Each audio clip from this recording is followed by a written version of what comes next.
Hello, it's Father Rich here in the back of the church at Our Lady of Peace for our next masterpiece, number 69. It's called The Last Supper by Sadao Watanabe, from a print from 1981. Made me think of our Last Supper olive wood carving from the Holy Land that we got 3 years ago.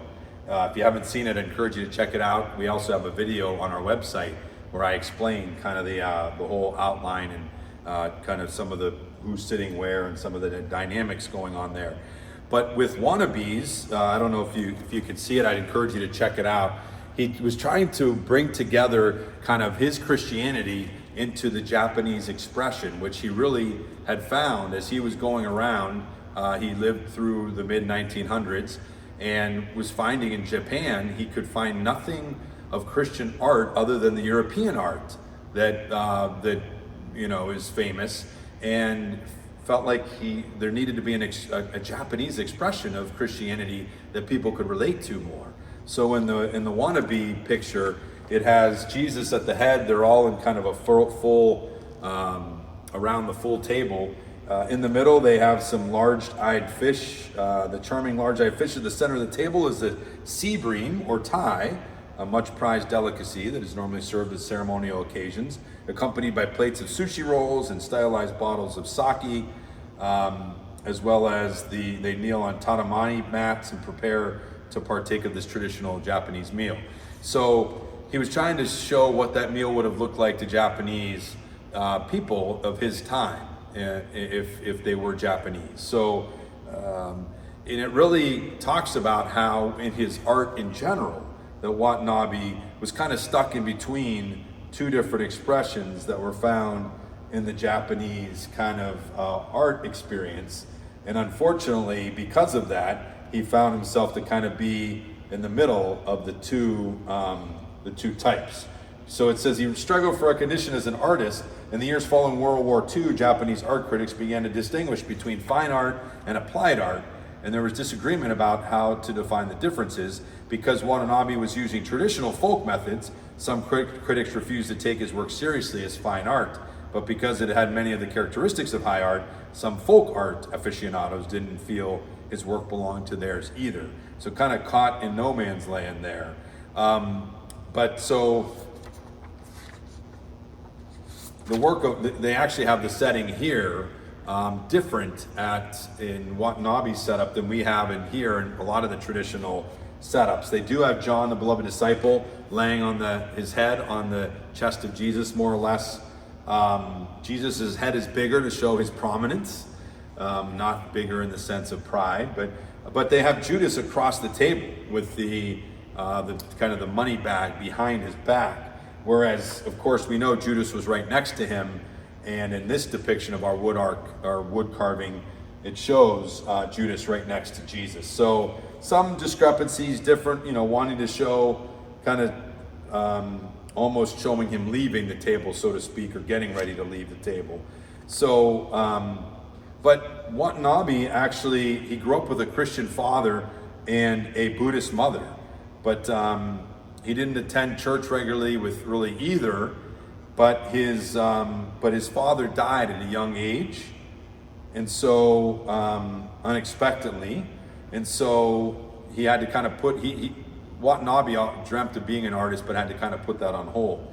But there ended up being a kindly woman from the neighborhood who offered to take him to church, and that helped him to continue to get exposed to Christianity, and then he had this kind of conversion when, after having 2 years of being bedridden with tuberculosis, he was healed. And so he decided to be baptized at the age of 17 when he came through this ordeal.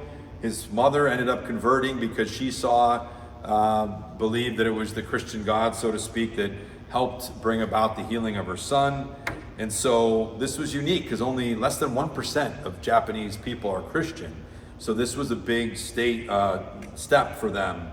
And obviously they had to be meaningful to them because of the challenges they would face becoming Christian in such a small Christian percentage culture. So they go on to say that he eventually kind of broke through with one of his, in 1947, he found some recognition with one of his biblical prints called The Story of Ruth. In a contest at the Japanese Folk Art Museum, was awarded first prize. And so then the next year he received a prize from the Japanese Print Association. Really, other than that, he didn't gain a whole lot of recognition in Japan. Obviously, he was painting a topic that most people weren't interested in Japan, and he was trying to bring, and he wasn't doing it in the European style. So unfortunately, again, it was just a small audience. He actually ended up becoming more well-known and acclaimed in the West. His work was eventually exhibited in the United States at the Museum of Modern Art in New York City, at the Museum of Fine Arts in Boston, at the British Museum in London, and at the Vatican Museum for Modern Religious Art.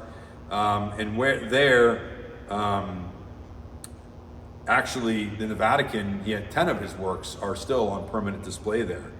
So, and they mentioned that Lyndon B. Johnson actually had one of his pieces of art displayed in the White House during his administration.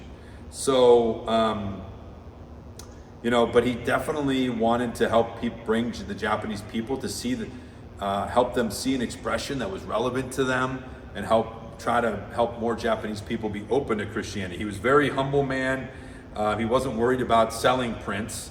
He once said of his prints, "I would like to see them hanging where people ordinarily gather, because Jesus Christ brought the gospel for the people."